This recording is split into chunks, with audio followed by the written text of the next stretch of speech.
Agora estamos prontos para começar.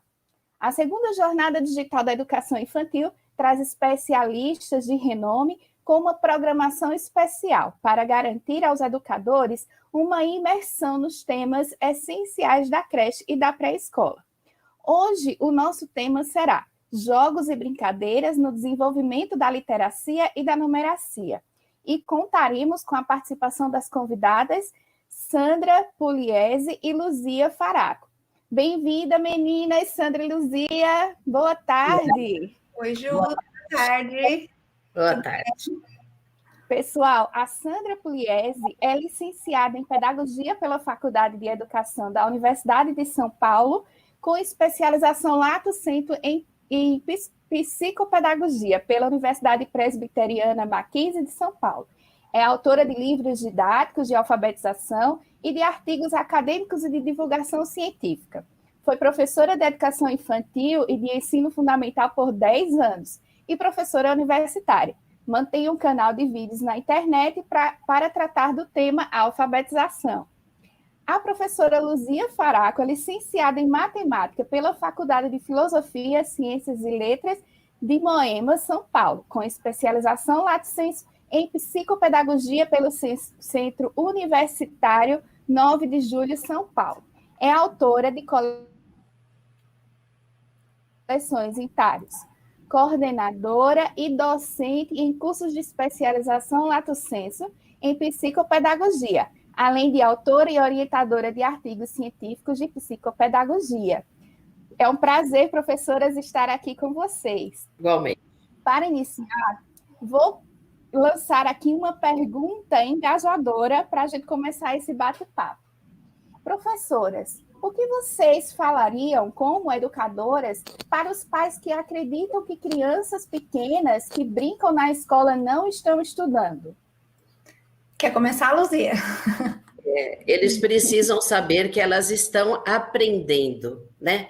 Porque o brincar está muito relacionado ao aprender. As crianças nessa faixa etária aprendem brincando, né? E mesmo em casa, na escola, no clube, onde as crianças estiverem. Crianças brincam, e o brincar é o que desperta nelas a criatividade, a motivação. E hoje é exatamente a resposta a essa pergunta que vocês verão nessa apresentação. Porque a gente vai trazer para vocês jogos e brincadeiras que vocês podem fazer na sala de aula com as crianças, brincando, se divertindo e aprendendo, como a Luzia falou, a primeira palavra que ela disse. Então, gente, vamos lá, vamos começar essa apresentação de hoje. Obrigada de novo pela presença de todos, foi muito gostoso, eu estive aqui ontem, é muito bom estar aqui de novo. Então, hoje vamos falar. Ontem nós falamos um pouquinho sobre a PNA. Quem não viu a palestra de ontem, vai lá, dá uma olhadinha que é importante. E hoje a gente continua com o tema de literacia e numeracia, trazendo jogos e brincadeiras para a educação infantil, tá bom?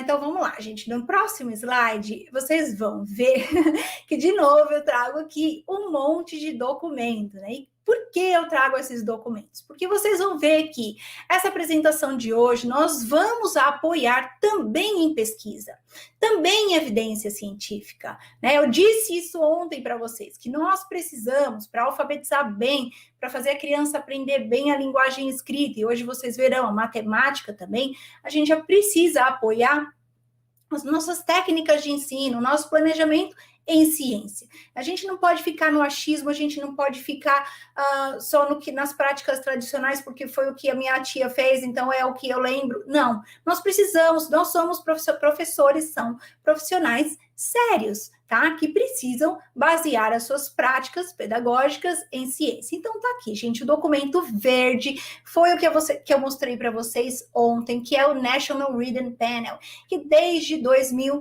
vem mostrando, né, como é que as crianças aprendem a ler e a escrever de uma maneira rápida e fácil e eficiente, tá?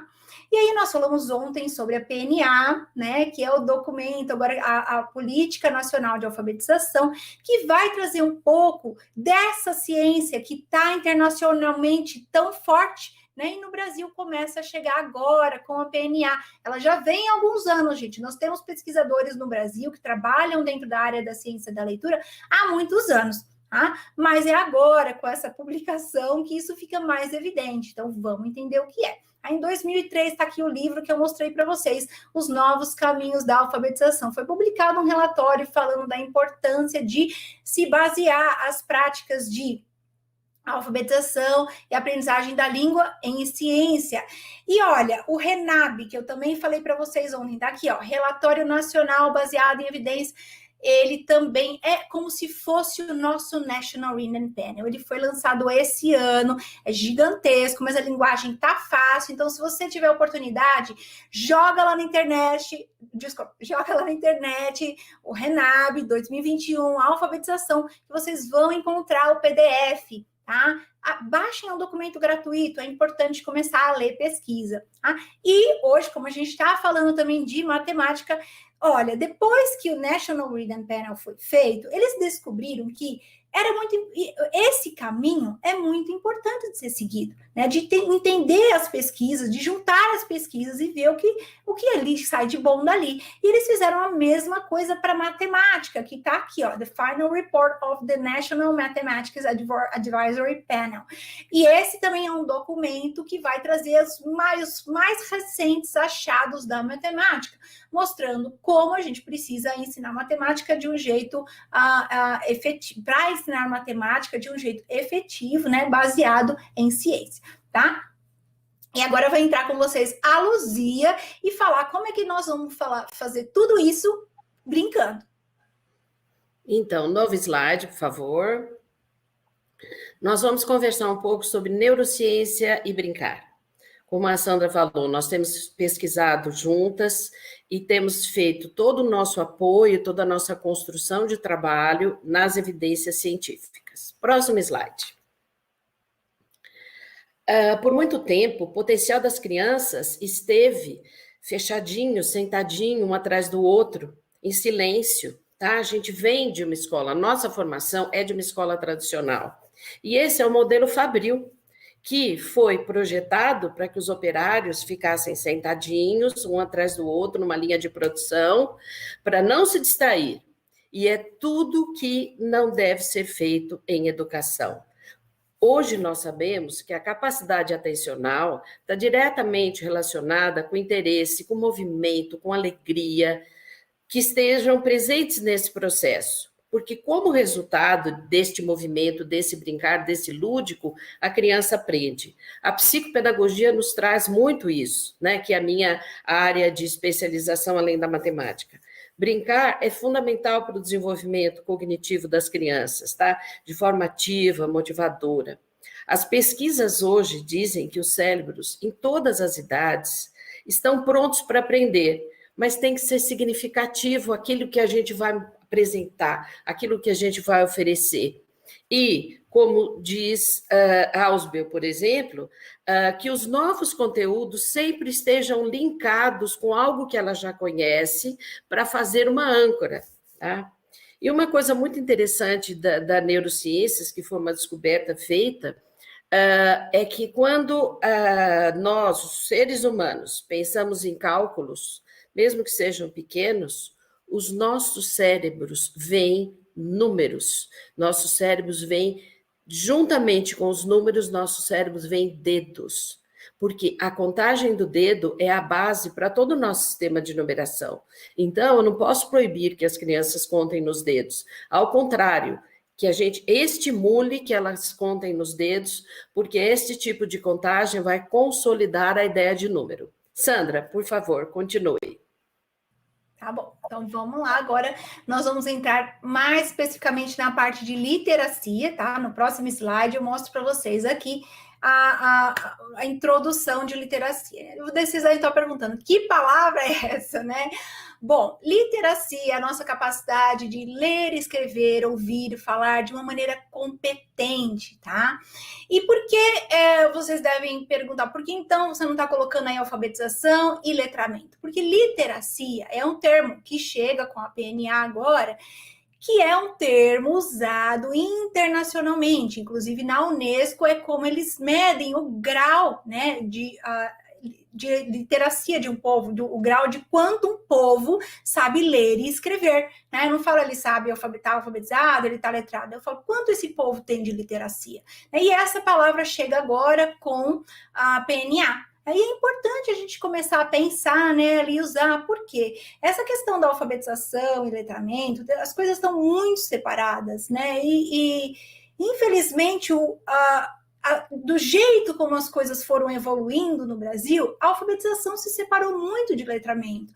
Hoje em dia, as pessoas trabalham o letramento na escola e esquecem de alfabetizar. E a gente não pode, né? Porque tudo parte da linguagem. A alfabetização é por onde começa. Pensando em literacia, a alfabetização é a base. E daí, lá para o final da pirâmide, é que a gente vai começando a desenvolver capacidades cada vez maiores de letramento. É lógico que o letramento também está lá, né, gente? Quando eu falo em alfabetização, a gente vai alfabetizar, lógico, ensinar as relações entre as letras e os sons, mas trazer textos para as crianças também, sempre dentro de um contexto. Só que os textos serão simples.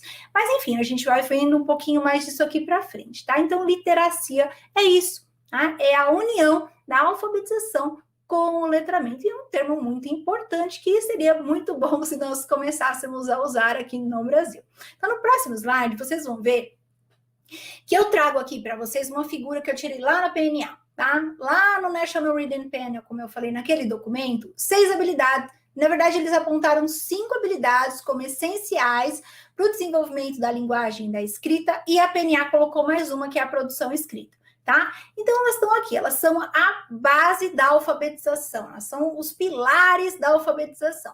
E é importante a gente entender, tá, cada uma delas e ver o que nós podemos fazer com as crianças pequenas da educação infantil para que elas aprendam. Gente, porque desenvolver esses conhecimentos na educação infantil, como eu disse para vocês ontem, é muito importante. Tá? Porque é nessa primeira fase da primeira infância, né, que as crianças estão lá tendo um monte de sinapses, elas estão aprendendo demais. Então, nós precisamos estimular as capacidades linguísticas e matemáticas da criança nessa fase, tá bom? Então, vamos lá, eu vou explicar para vocês uma por uma, tá? Vamos começar. No próximo slide, eu falo aqui um pouquinho para vocês sobre consciência fonológica e consciência fonêmica. Eu poderia dar, assim, 10 horas de aula de consciência fonológica e consciência fonêmica, mas a gente tem pouco tempo, então eu vou ser bem sucinta, tá? A consciência fonológica é a nossa habilidade de manipular o som da fala, de perceber os sons da fala, tá? E aí, gente, quando eu digo manipular, eu digo perceber as sílabas, perceber as rimas, perceber os fonemas, é você conseguir destrinchar a sua fala em palavras, frases, tudo, tá? E aí, gente, pensando em educação infantil, nós precisamos, sim, começar a falar de consciência fonológica, desenvolvimento da consciência fonológica, tá bom? Porque lá, as crianças pequenininhas, gente, que 0, 1, 2 anos de idade, elas têm uma sensibilidade auditiva muito grande, elas são sensíveis aos sons. E elas começam a perceber as similaridades fonológicas mesmo antes, né? Mesmo antes da gente começar a ensinar isso para ela. Eles começam a perceber, tá bom? Então, o que nós podemos fazer lá na educação infantil para ajudar essa criança? Olha, ela pode ouvir os sons, tá? A gente pode fazer... Aqui eu coloquei uma lista de atividades que tá pequenininho, mas depois eu acho que vocês vão ter acesso a isso, tá? Ouvir sons, tá? Deixa a criança perceber os sons, bate na parede, traz um áudio no seu celular, faz o que você puder para que ela comece a discriminar os sons.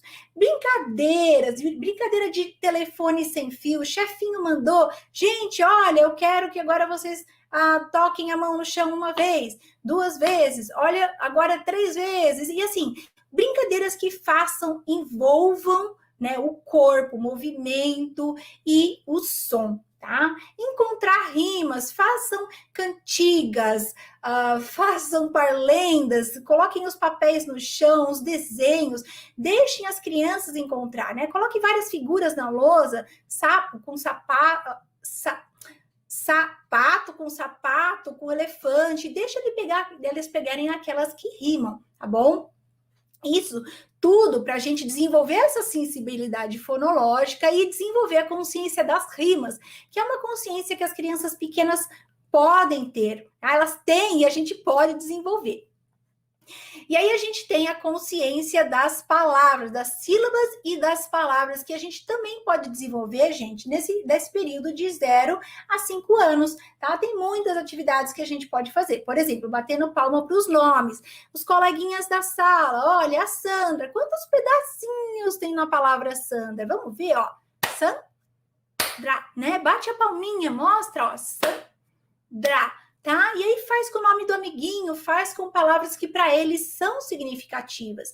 E aí muita gente pode falar, mas isso é muito difícil de fazer com as crianças pequenas, eles não vão entender. Gente, eles podem não entender logo na primeira ou na segunda aula, mas é a sua prática, é o seu hábito que vai fazer com que essas crianças aprendam, né, e consigam cada vez mais perceber as partes nas palavras, tá? Então tem muita coisa aí que a gente pode fazer para que as crianças percebam as sílabas. E por fim a gente tem a consciência fonêmica, que é muito difícil de ser desenvolvida, porque os fonemas eles são abstrações da fala, né? A gente não ouve o fonema na nossa fala. Por exemplo, quando eu falo bola, eu vou falar bó, lá eu falo 2 sílabas, né? O b, ó, a criança não ouve, né? A gente tem que fazer com que ela perceba isso. Então, a consciência do fonema, ela não surge naturalmente. A criança não consegue perceber só ouvindo palavras. É o professor em sala de aula que vai ter que despertar essa consciência na criança. De novo, a gente pode fazer um monte de atividade, tá? Com as crianças para despertar a consciência fonêmica.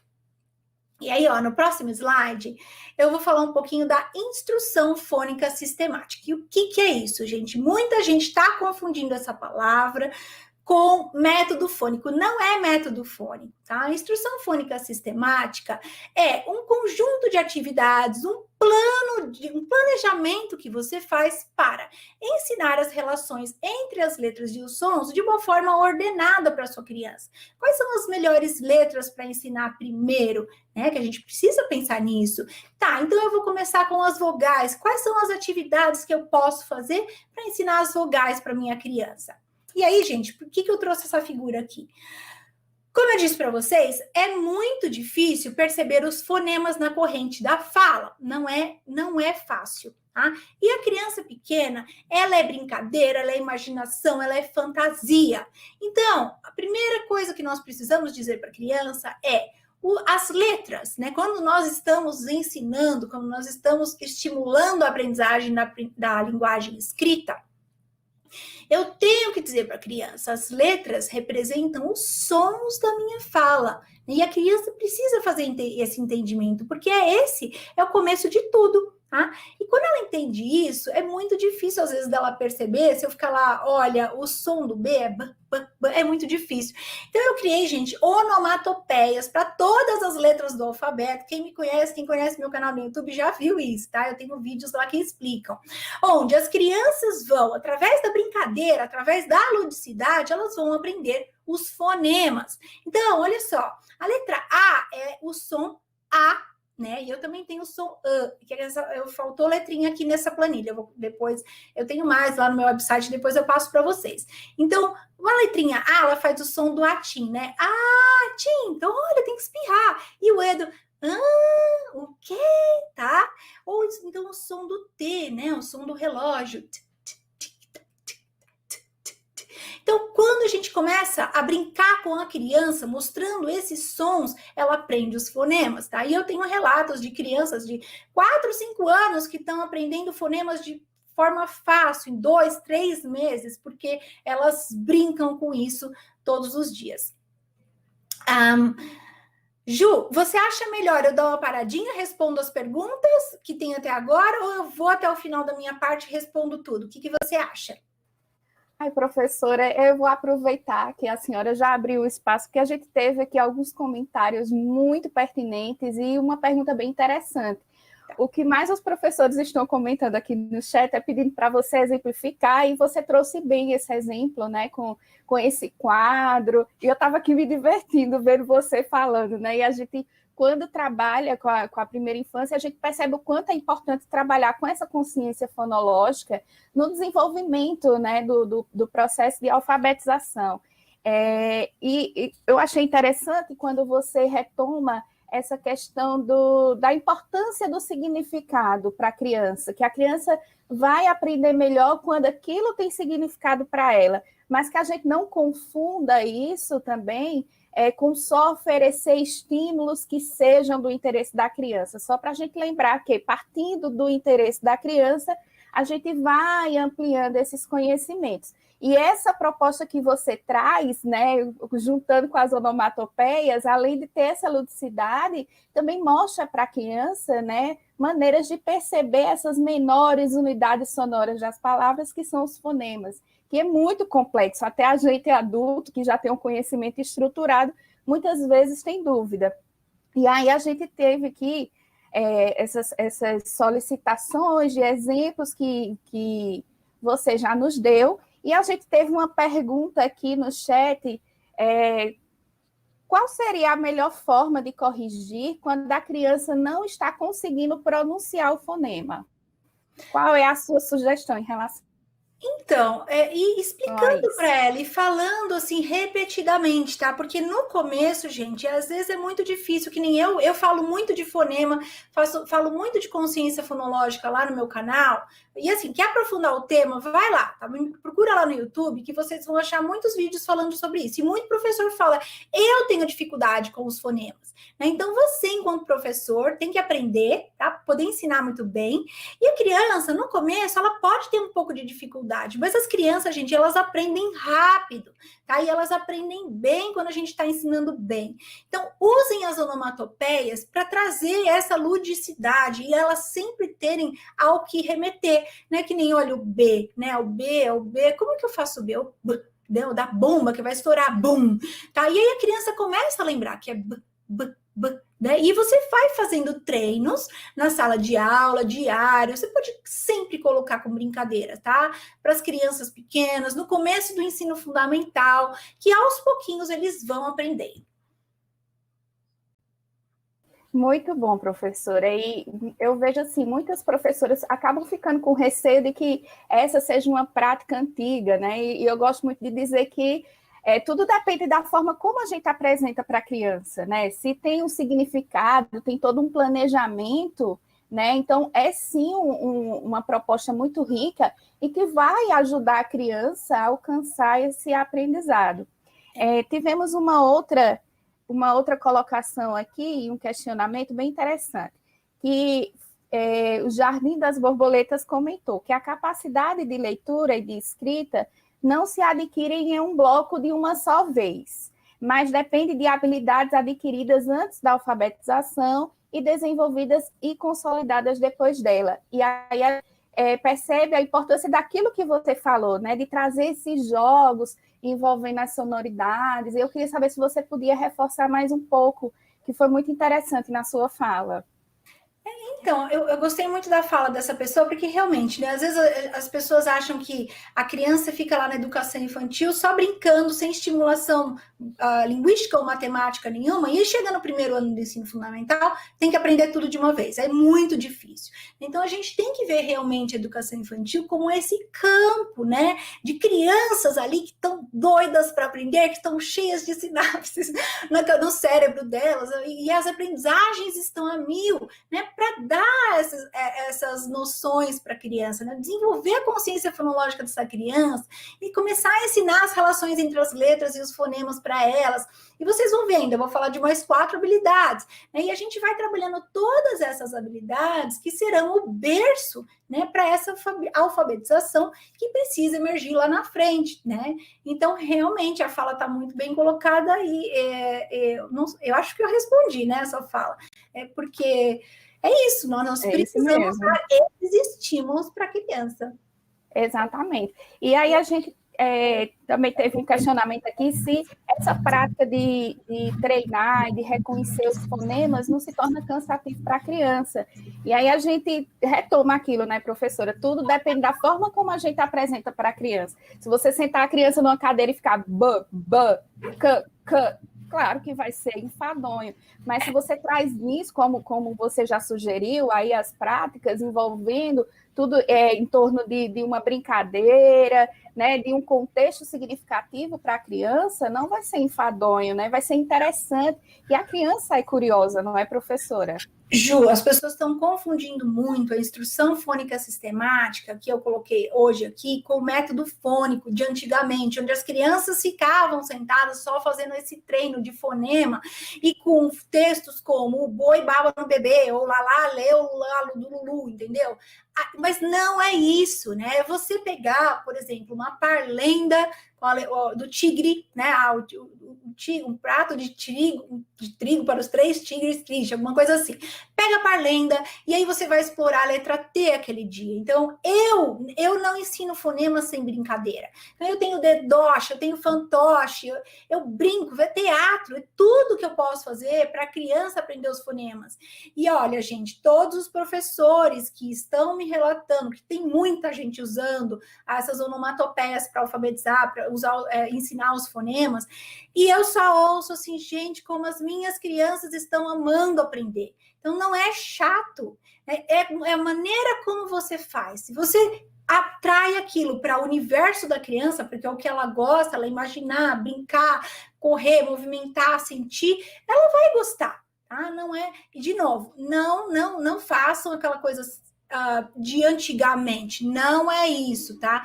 Instrução fônica sistemática é um plano de ensino onde você vai ensinar as relações entre as letras e os sons de uma forma ordenada, você cria, tá? O seu, não é aquele método fônico antigo, tradicional, que ninguém gosta, aquilo a gente joga fora, tá? Vamos criar o nosso plano de ensino lúdico, didático e fazendo a criança prestar atenção às relações entre as letras e os sons. Muito obrigada, professora Sandra, esclarecimentos muito bem pontuados, todos os professores aqui no chat demonstrando muita empolgação com a sua fala e ao mesmo tempo, também muita proposta prática, então ilustra para a gente, né, como a criança aprende quando algo tem significado para ela, nós também aprendemos quando algo tem significado, e a sua fala foi muito significativa para todos nós. Então, vou abrir o espaço para que você deixe seu recadinho final, e aí daremos continuidade aqui com a numeracia. Peraí, eu posso ter mais 5 minutinhos? Só para passar mais... Claro, professora, claro, fica à vontade. Gente, eu vou passar bem rapidinho agora pela minha outra parte, que eu acabei abrindo para as perguntas. Então, vamos voltar para os slides, gente. Olha, o próximo. Rapidinho, tá? Vou falar, então, agora a importância do vocabulário. Não vou destrinchar, a gente fala disso num outro momento. Vocabulário é importante, gente. Criança pequena precisa falar bem, porque vocabulário anda assim com compreensão, tá? Então, vocabulário ninguém fala, né? Por quê? Criança aprende. Ou vocês viram ontem a importância do vocabulário, né, entre crianças ricas e pobres. Então, nós precisamos estimular a aquisição de vocabulário. Dá para fazer isso brincando? Dá! Tem uma série de atividades que nós podemos fazer para enriquecer e fazer a criança garantir o vocabulário. Vamos pular para o próximo slide? Aqui é uma brincadeira, ó, que eu propus para as crianças, a palavra da semana. Então, você pega lá uma palavra nova que não é tão comum para criança, por exemplo, moita, né? Põe lá a figura, explica o que é, deixa elas brincarem, na mesma semana, faz desenho na areia, faz desenho com tinta, explora a palavra, é a palavra da semana, e todo dia eles vão criar uma palavra diferente. Olha aqui no próximo slide. A gente pode fazer outras brincadeiras com essa palavra da semana, junta, ó, vamos virar o slide. Aí, olha, o nosso dicionário, pegou a palavra de semana, vai para o dicionário, e aí você faz um dicionário lúdico. Os especialistas que estudam vocabulário, eles dizem, não adianta só falar, tá? Deixa a criança desenhar, ela precisa viver e colocar numa frase, descobrir antônimo, sinônimo, outras palavras que vão enriquecer cada vez mais o crescimento desse vocabulário. Vamos para a próxima. Isso. Aí tá, que o que sabemos, faça projetos. Ah, a criança está aprendendo palavra nova no projeto, coloca lá no dicionário, deixa a criança se explicar, põe, escreve, deixa eles aumentarem esse vocabulário de uma maneira significativa. Próximo slide.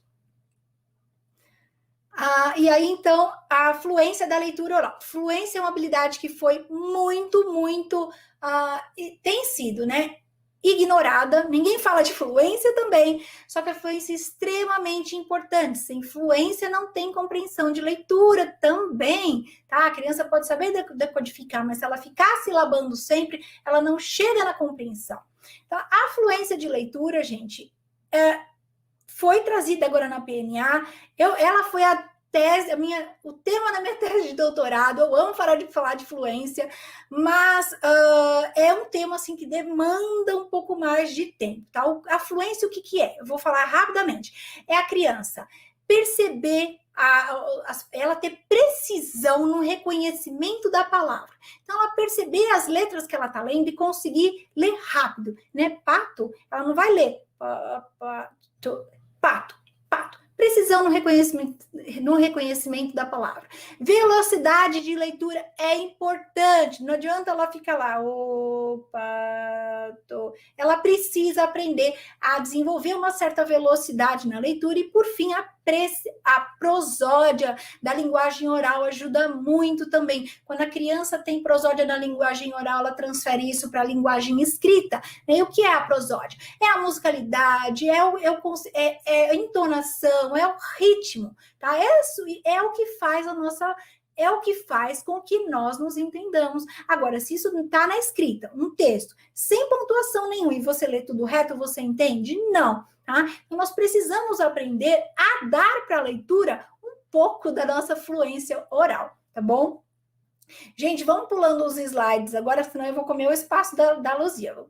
Então, tá aqui, ó, algumas atividades que nós podemos fazer com a criança para desenvolver a leitura rápida, fluente, tá? A leitura repetida é legal. Você pode fazer leitura repetida de sílaba, de palavra, tá? A criança pequenininha, lá na educação infantil, começou a ler, começou a fazer alguma coisa, dá para fazer isso, tá? Usar música, usar cantiga, usar parlenda. Olha, vamos ver aqui o próximo slide. Olha, essa aqui, uma atividade que eu tive ideia de fazer, é o que eu chamo de a pirâmide da leitura, onde as palavras vão crescendo. Então, a ideia é que ela leia uma palavra, ela até vai ter um pouco de dificuldade, mas indo para a frase seguinte, para a frase de baixo, ela vai ter superado a dificuldade do eu e ela vai ter uma dificuldade no gosto. Vamos para a próxima linha. Eu gosto de... Vamos para a próxima linha. Eu gosto de... Aí ela dificuldade no comer. Tá, eu gosto de comer. Vamos para a linha de baixo. Eu gosto de comer. Então, a ideia é que a cada nova leitura, a criança desenvolva a precisão, a velocidade, porque essas habilidades são extremamente importantes para a fluência de leitura, tá bom? Vamos para o próximo slide. O que vocês podem fazer, então, com as crianças pequenas para desenvolver a fluência na leitura oral?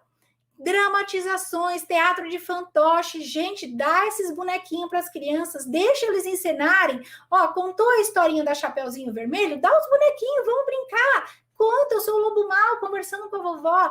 Deixa as crianças explorarem a fluência na leitura oral. Isso vai ajudar muito lá na frente para ter uma fluência na leitura escrita, tá bom? Próximo slide. A última habilidade aí que faltou a gente falar, né, que está lá nos pilares, é a compreensão de texto. Então, todo mundo sabe que nós lemos para quê? Nós lemos para compreender. Esse é o objetivo da leitura, né? Para que a gente vai ler? Para compreender. E para ter E qual é o meu objetivo ali? Pegar uma instrução, né, me divertir, passar um recado, ler o recado que alguém me mandou, tá? Então, a gente tem que aprender a decodificar para compreender. Esse é o objetivo final da leitura. E com a criança pequena, que ainda não lê, dá para trabalhar a compreensão, dá gente de compreensão oral. A leitura compartilhada tem que fazer parte da sala de aula todos os dias. E não é só ler.